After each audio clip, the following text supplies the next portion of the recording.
बिस्मिल्लाहिर्रहमानिर्रहीम। आज का हमारा टॉपिक है मियोसिस। मियोसिस हमेशा डिप्लॉइड सेल में होती है और एक पेरेंटल सेल जो कि 2n से होता है, इससे 4 हेप्लॉइड सेल बनते हैं। यानी कि इसमें डॉटर सेल में क्रोमोसोम्स की रिड्यूस टू हाफ हो जाता है। जानवरों में मियोसिस गेमीट की फॉर्मेशन के टाइम, जबकि प्लांट में स्पोर्स की फॉर्मेशन के वक्त होती है। यहाँ पर हम माइटोसिस और मियोसिस के दरमियान पहले एक डिफरेंस बताएंगे, उसके बाद हम मियोसिस स्टार्ट करेंगे। जैसा कि नीचे दिखाया गया, मिसाल के तौर पर ह्यूमन का 2n डिप्लॉइड सेल ले लेते हैं जिसमें 46 क्रोमोसोम्स होंगे।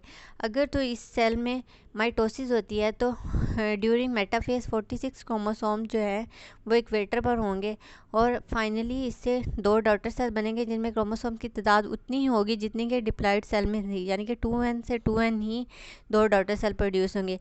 लेकिन अगर इसी सेल में जिसमें 46 क्रोमोसोम्स हैं, डिप्लॉइड सेल हैं, अगर इससे मियोसिस होगी तो इसकी मियोसिस 1 के दौरान इक्वेटर पर 23 पेयर्स ऑफ होमोलोगस क्रोमोसोम्स होंगे, जबकि इसकी मियोसिस 2 बिल्कुल माइटोसिस जैसी होगी, यानी कि इक्वेटर पर क्रोमोसोम्स ऐसे अरेंज होंगे। लेकिन फ़र्क सिर्फ इतना है कि इसमें 23 क्रोमोसोम्स ऑन मेटाफेज प्लेट होंगे, जबकि माइटोसिस में 46 क्रोमोसोम्स ऑन मेटाफेज प्लेट होंगे।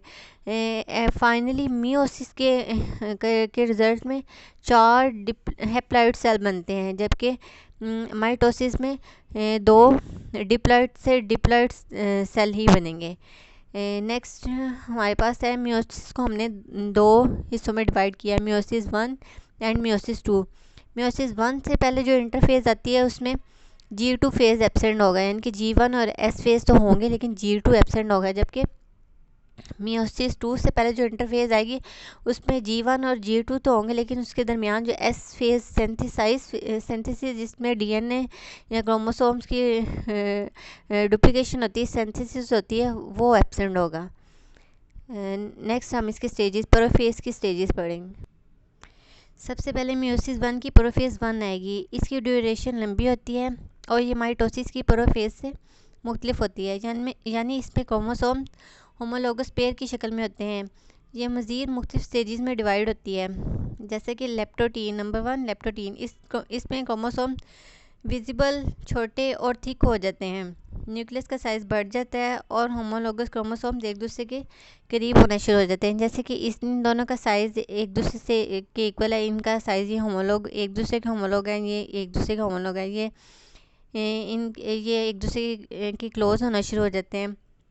नेक्स्ट हमारे पास आ जाता है जाइगोटीन। होमोलोगस क्रोमोसोम्स की पेयरिंग, जिसे साइनेप्सिस कहते हैं, स्टार्ट हो जाती है, जिसकी वजह से क्रोमोसोम बाइवेलेंट या टेट्राड की शक्ल में आ जाते हैं, यानी कि ये बाइवेलेंट है, यानी कि 2 इसमें होमोलोग हैं, या 4 सिस्टर क्रोमैटिड जिसे टेट्राड भी कहते हैं की सूरत में ये अरेंज हो जाते हैं। नेक्स्ट है हमारे पास पैकेटीन। होमोलोगस क्रोमोसोम्स के सिस्टर क्रोमैटिड्स आपस में सेगमेंट एक्सचेंज करते हैं, जिसकी वजह क्रॉसिंग ओवर होती है। इससे जेनेटिक मटेरियल शफल होता है, यानी कि इस क्रोमोसोम्स का कुछ पार्ट इधर को चले गया और इसका कुछ पार्ट इसको ट्रांसफ़र हो गया। इसी तरह इसका कुछ पार्ट इसको चले गया और इसको ट्रांसफ़र हो गया। ये क्रॉसिंग ओवर हुई है और इससे जेनेटिक मटेरियल की रीशफलिंग होती, जेनेटिक मटेरियल शफल होता है और रिकम्बिनेंट जीन्स प्रोड्यूस आते हैं। नेक्स्ट हमारे पास है डिप्लोटीन। पेयर्ड क्रोमोसोम्स एक दूसरे को रिपेल करना शुरू कर देते हैं, हम सेपरेशन इनकी कंप्लीट नहीं होती। ये जहाँ से क्याज़मेटा बनता है वहाँ से एक दूसरे से मिले होते हैं, इनकी एक दूसरे की रिपेलिंग स्टार्ट हो जाती है। सिर्फ जहाँ से क्याज़मेटा फॉर्म हुआ है वहाँ से एक दूसरे के साथ यूनाइट रहते हैं। डायकाइनेसिस, इस स्टेज में कंडेंसेशन मैक्सिमम हो जाती है और होमोलोगस क्रोमोसोम मुकम्मल तौर पर सेपरेट हो जाते हैं और न्यूक्लियर इन्वेलप फ्रेगमेंटेड हो जाता है। नेक्स्ट है हमारे पास मेटाफेज 1। अर्ली मेटाफेज में न्यूक्लियर मेम्ब्रेन डिसऑर्गेनाइज्ड हो जाती है और स्पिंडल फाइबर ऑर्गेनाइज्ड हो जाते हैं। होमोलोगस क्रोमोसोम्स इक्वेटर पर आ जाते हैं, यानी कि बिल्कुल मिड में आ जाते हैं। एनाफेज 1 में पोल्स की तरफ के फाइबर्स इलोंगेट हो जाते हैं, इनके साइडों वाले फाइबर्स जो होते हैं वो उनकी इलोंगेशन शुरू हो जाती है और काइनेटोकोर काइनेटोकोर फाइबर्स जो हैं, ये वाले दोनों ये फाइबर्स जो हैं ये इधर की तरफ पोल्स की तरफ कॉन्ट्रैक्ट करते हैं, जिसकी वजह से इंडिविजुअल क्रोमोसोम्स अपने अपने पोल्स की तरफ मूव करना शुरू कर देते हैं। इसे रिडक्शन डिवीजन बी कहते हैं, क्योंकि हर पोल में हाफ क्रोमोसोम जा रहे हैं, क्योंकि 23rd पेयर थे, यानी कि टोटल 46 क्रोमोसोम थे, तो 23rd इस तरफ को चले जाएंगे और 23rd इस तरफ को आ जाएंगे। इसकी वजह से इसे रिडक्शन डिवीजन भी कहते हैं।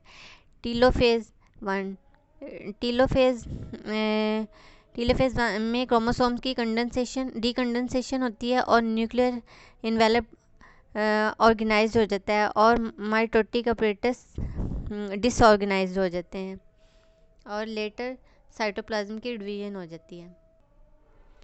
बाद में साइटोप्लाज्म डिवाइड हो जाता है और यहाँ पर फर्स्ट मियोटिक डिवीजन ख़त्म हो जाती है। नेक्स्ट है हमारे पास मियोसिस 2।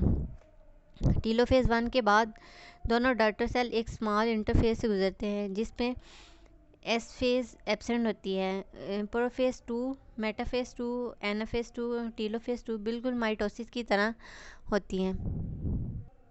इसमें फ़र्क सिर्फ इतना होता है कि मेटाफेज प्लेट पर 23rd क्रोमोसोम, जबकि माइटोसिस की मेटाफेज में इक्वेटर पर 46 क्रोमोसोम्स होते हैं। जैसे कि इस फिगर में दिखाया गया है कि ये मेटाफेज 2 है, जिसमें मेटाफेज प्लेट पर क्रोमोसोम्स जिनके दरमियान कम्बिनेशन हुआ है, यानी कि कुछ सेगमेंट इसने इस वाले क्रोमोसोम्स का इसने लिया है और इस क्रोमोसोम्स का इस पे आया और इसका इस पे चले गया। ये मेटाफेज पर आते हैं। उसके बाद एनाफेज के दौरान ये एक दूसरे से सिस्टर क्रोमेटिड सेपरेट हो जाते हैं और टीलोफेज के दौरान इनके दरमियान कॉन्ट्रैक्टाइल रिंग बनती है और ये एक दूसरे से सेपरेट हो जाते हैं। If you like the video, please subscribe my channel and share with your friend. Thank you.